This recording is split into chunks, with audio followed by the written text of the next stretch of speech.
De vuelta en iNoticias Central de nuestro canal TVNet, que es Tu Imagen, Tu Voz, y aquí desde el estudio Miguel Ángel Montalva. ¿Cómo está usted? Qué gusto saludarle, qué gusto verlo nuevamente acá. Estamos con una persona que es importante, todas las personas que vienen acá son importantes en lo que hacen. Estamos a más de 1 metro de distancia, con todos los protocolos del MinSal para cumplirlo. Y bueno, vamos a conversar, usted ya lo vieron en pantalla, con el director del tránsito de la ilustre Municipalidad de Osorno, don Luis Vilche. Don Luis, qué gusto tenerlo acá, qué gusto verlo nuevamente por estos lados. Gracias por la invitación.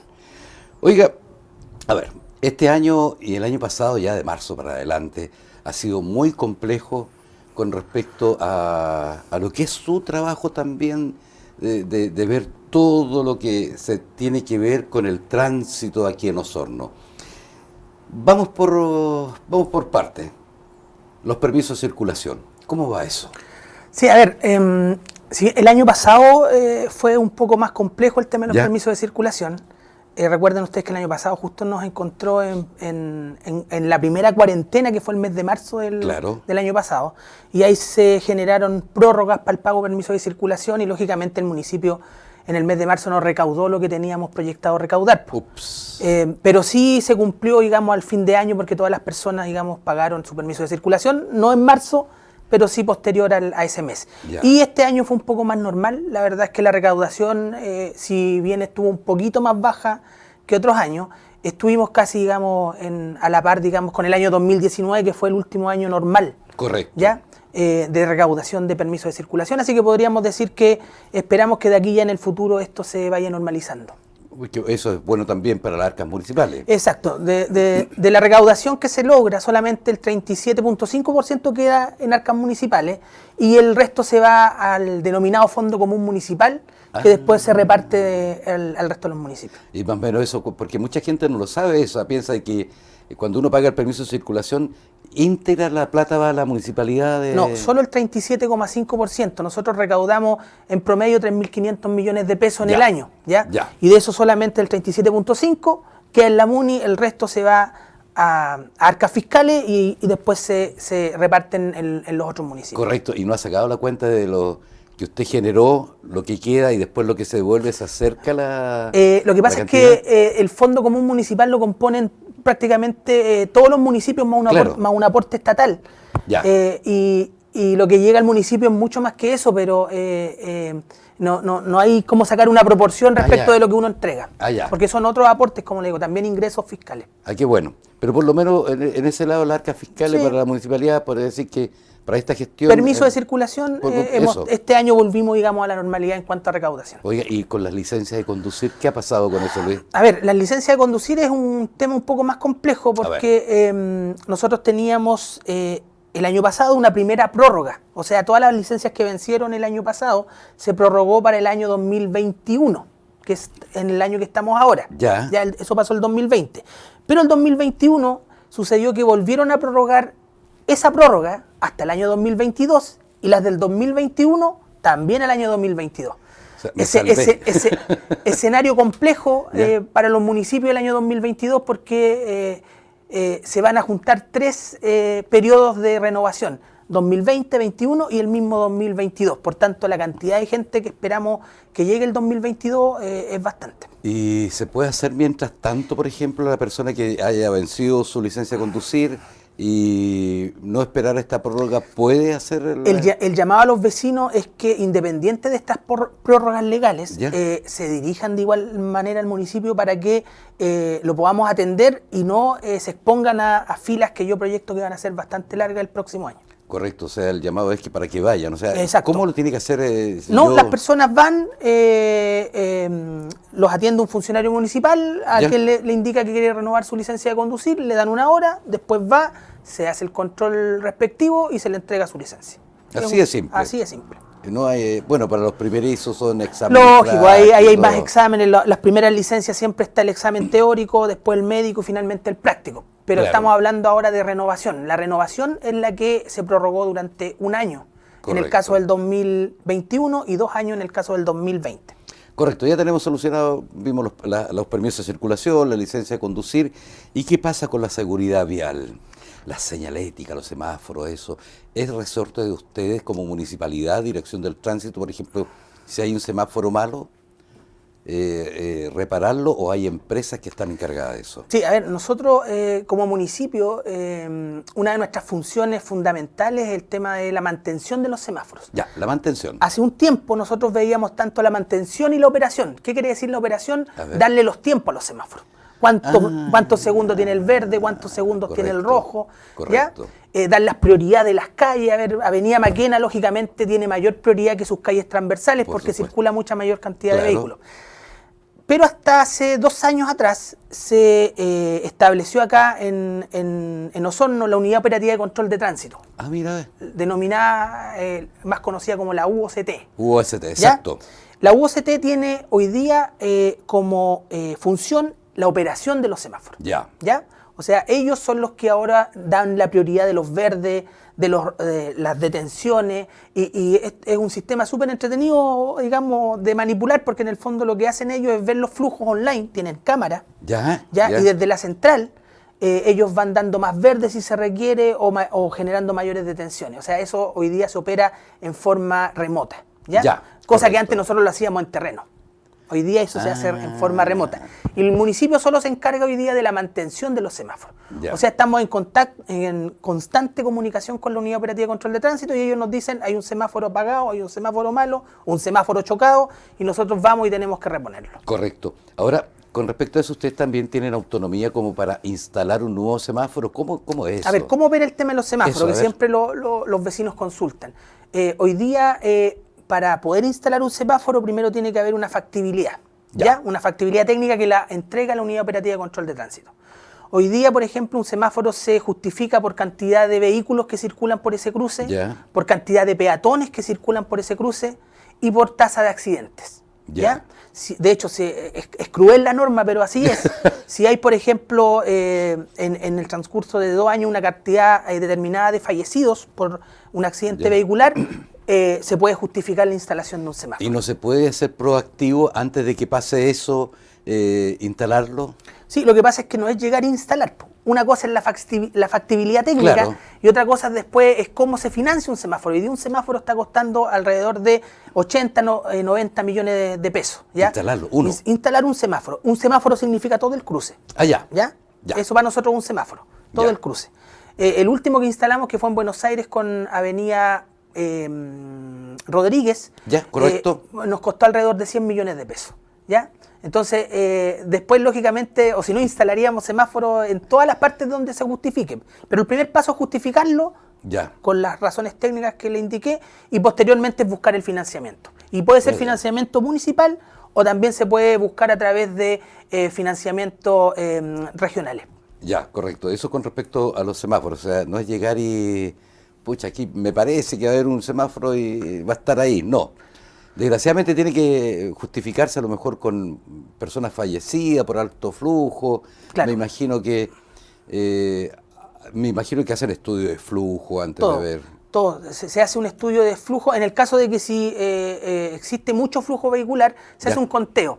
Y hay parámetros en la norma que indican si se justifica o no el semáforo. Lo mismo con los peatones. Dependiendo de la cantidad de peatones que circulan, en la norma también existe un parámetro el cual justifica la instalación de un semáforo. Correcto. Y cuando no hay semáforo tenemos las señaléticas. Señales, o sea, eso sí o sí tiene que estar, digamos, ¿ya? Si es que no existe un semáforo, sobre todo en las calles de alto flujo, tiene que estar el cruce bien señalizado. Y de eso es función directa de la Dirección de Tránsito. Claro, por ejemplo, nos hemos tocado aquí y en otras, esto se repite a nivel nacional, los cruces de peatones, pero bien apagados. No hay a lo mejor un letrero o una advertencia que hay un cruce de peatones y los vehículos pasan, pero como si no hubiera absolutamente nada. Sí, hoy día en los cruces peatonales que son demarcados, digamos, en las calzadas, generalmente, puede que no, pero generalmente en la mayoría de los casos me atrevería a decir que sí existe una señal vertical que indica que viene un paso peatonal. Correcto. Ahora, la dificultad que hoy día tenemos es la imprudencia que existe por parte de los conductores, que prácticamente las señales no la ven, porque recuerde usted que hay una norma legal que disminuyó la velocidad de 60 a 50 kilómetros por hora, y si es cosa de pararse en una calle y ver que eso no se cumple. Por tanto, disminuyó, no aumentó para nuestros amigos conductores, disminuyó. Por tanto, ya ahí entra una responsabilidad directa de la persona que está al volante y que conoce la norma y que debería conocer la norma. De todas maneras. Ahora, muchos adolecen de falta de luminosidad en la noche. Sí, ese es un tema que de a poco lo hemos ido abordando, sobre todo en los cruces más complejos, como por ejemplo el colegio, la escuela Adolfo Matei con Avenida René Soriano. Correcto. ¿Cómo lo solucionamos? Colocando balizas destellantes. Entonces, como es un cruce en la noche muy oscuro, pero se advierte con balizas que cuando vienen los conductores ven que viene, digamos, un cruce peatonal. ¿Y el cruce peatonal en sí iluminado? Podríamos instalar luminarias, pero eso lo que tratamos de hacer siempre es que quede cerca del alumbrado público, ¿ya? De tal manera que esté iluminado. Pero en los cruces en donde no existe, digamos, mayor iluminación, se podría instalar algún tipo de luminaria. Ahí estamos un poco al debe. Es un tema que tendríamos que ver caso a caso, porque es diverso, digamos, los distintos sectores en Osorno que pueden requerir, digamos, una iluminación adicional. Correcto, sí, porque hay algunos por ahí que claro, está demarcado, si bien es cierto, la demarcación también tiene, no hacer llegar y pintar nomás. Con la pintura compramos látex y pintamos un paso cebra, ¿no? No, existen pinturas especiales, hoy día existen dos tipos de pinturas, pintura de alto tráfico que le llaman acrílica y una pintura termoplástica. La termoplástica es una pintura que dura alrededor 2 años, digamos, en la calzada, mientras que la acrílica, que es la que utilizamos nosotros, para mantención dura entre 3 a 6 meses. ¿Ya? Entonces continuamente tenemos que ir demarcando cada 3, 6 meses, digamos, los cruces para que estén visibles, si no pierden su funcionalidad. ¿Y todo eso está normado? Todo eso está normado. Existe un manual de señalizaciones de tránsito que indican todas las medidas, los anchos que tienen que tener estas demarcaciones. Ya, no llega, por ejemplo, la otra vez vi, había una iniciativa de estos famosos pasos peatonales en 3D. ¿Eso está permitido? Eso está, eso en algunas municipalidades en Santiago se hizo, también entiendo que en Concepción se hicieron un par, pero no es que no se puedan instalar. Lo que hay que hacer es pedir como no está en el manual de señalizaciones de tránsito, se pide una autorización al Ministerio de Transporte. Si el Ministerio de Transporte lo autoriza, se podría instalar un modelo distinto. Desconozco si los municipios de Santiago o Concepción, en este caso, hicieron ese trámite previo, digamos. Ya, porque en otros países que están mucho más adelantados, con menos burocracia que el nuestro, ha dado buenos resultados, y aquellos que andan a altas velocidades, chupaya, ahí algo se deja ver y es una cosa que hace muy bien para la prevención, pero debería pedirse permiso. Exacto. Chupaya, o sea, complicado, ¿ah? Sí, lo que pasa es que quien norma, digamos, la señalización y las demarcaciones en cuanto a sus características técnicas es el Ministerio de Transporte. Y si hay una nueva señalización o demarcación que uno quiera instalar o demarcar, tiene que ser autorizado por ellos. O sea, no es llegar a hacerlo. No es, para los municipios no es llegar y hacerlo. Chupaya. Oiga, la señalética, a ver, los discos pares, se da el paso, zona de escuela, todo eso, tienen, me imagino, también una regulación por ahí. En este mismo manual de señalizaciones y demarcaciones de tránsito aparecen las medidas, digamos, y en los sectores en donde se tienen que instalar estas señalizaciones. Ya, y los estándares también de aviso, peligro, todo eso. Todo. Y hemos visto, por ejemplo, que en algunas partes señalizan una señalita verde, mall a mano izquierda. Esas son señalizaciones informativas. Informativas. Sí. ¿Eso está permitido Eso también? Está permitido. ¿Eso los particulares tienen que pagar? O... No, generalmente cuando se genera un proyecto como mall, hay unas medidas de mitigación en materia de tránsito que tienen que implementarlas ellos. Y ahí está toda esta señalización informativa que uno le exige. ¿Ya? Eso es bueno. Y después, lógicamente, la mantención de estas señales le corresponde al municipio, porque quedan instaladas en bien nacional de uso público. Ah, correcto. O sea, ya. Puede ser la inversión en privado, pero... Exacto. La mantención después pasa a ser pública. Oye, qué interesante, ¿eh? O sea, no es llegar a instalar un letrero, también tiene que ser reflectante. Exacto. Toda la señal que hoy día se instala respecto de proyectos que se hacen, de todo tipo de proyectos, son autorizadas por la Dirección de Tránsito. dependiendo de la magnitud del proyecto. Si hablamos de proyectos de envergadura mayor, como lo fue, por ejemplo, el MOL en su oportunidad, eso lo pasa por Seremi de Transporte. Ellos, digamos, aprueban el proyecto de tránsito. Interesante. Ahora, la mantención también está a cargo de ustedes, de la señalítica y todo eso. Toda la mantención de demarcación y señalización está a cargo nuestro. Y ahí hay un llamado a los vecinos que de repente, lamentablemente, no tenemos ojo en todo Osorno. No, claro. Y si ellos tienen alguna preocupación respecto de la mantención de sus señales, de su sector, o las demarcaciones de repente que ya no se ven, la idea es que nos llamen a nosotros directamente o me escriban a mi correo electrónico, que es luis.vilches@imo.cl. ¿Ya? Repítalo, por favor, porque lo más seguro es que te van a llegar mail. luis.vilches@imo.cl, ¿ya? ¿Ya? Y el teléfono de la oficina es 642-264-215. Otra vez. 642-264-215. Perfecto. Y, por ejemplo, en el caso de que aquí en calle Ramírez, me acuerdo antes de llegar a Plazuela Yungay, estamos hablando de aquí a Osorno, existía un paso cebra que ahora ya no existe. ¿Está normado que tiene que ir ahí o simplemente no hubo... No, ese paso cebra se eliminó, ¿ya? Ah, ya. Se eliminó, ¿por qué? Porque generaba un riesgo, digamos, para los peatones. Ya. En principio se había colocado, digamos, una valla peatonal, de hecho. Sí. Que después esa valla peatonal fue retirada a petición de los comerciantes del sector, pero el paso peatonal quedó eliminado. O sea, las personas, si quieren cruzar en forma segura, que para nosotros ese es el objetivo, que las personas crucen en forma segura, aunque tengan que caminar un poco más, tienen que ir al semáforo. Qué bueno. O sea, y falta educación de tránsito. Mucha educación vial, sobre todo los conductores y peatones aquí. No, de todas maneras, estamos todos metidos ahí. Toda la ciudadanía, digamos, requiere un poco más de educación vial.